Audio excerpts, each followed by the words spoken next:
Sudah melakukan aksi pencurian di rumah mantan istrinya, seorang pria berinisial MK alias Kadok, warga Dusun Lumbanjaya, Musi Banyuasin, ditangkap polisi dan dihadiahi timah panas di kakinya karena mencoba melarikan diri.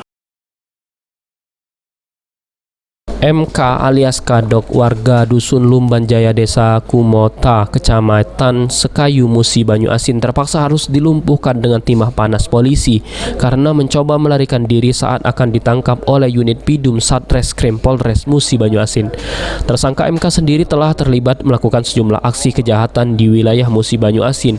Bahkan terakhir pria ini bersama rekannya yang sudah lebih dulu tertangkap telah membobol rumah mantan istrinya sendiri di Desa Lumpatan, Kecamatan Sekayu pada malam Hari Raya Idul Fitri yang lalu dan mengambil sejumlah harta korban berupa perhiasan emas. Kabak Ops Polres Muba Kompol Rivo Lapu dalam keterangan persnya mengatakan jika tersangka sudah lebih dari 4 kali melakukan aksi kejahatan di Musi Banyuasin.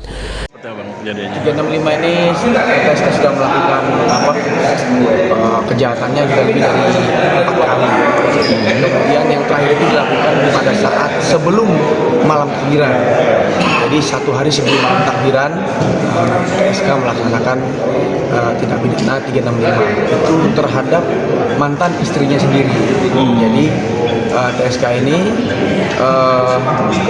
Wika Febrianto alias Kadok sudah menikah kemudian bercerai karena sudah tahu situasi di Lumpatan, situasi rumah korban, jadi dia lebih mudah untuk mengakses korban yang merupakan mantan istrinya sendiri.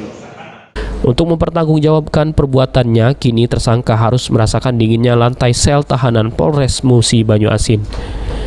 Ruzi Iskandar, PAL TV. Sekarang kamu bisa nggak ada ini?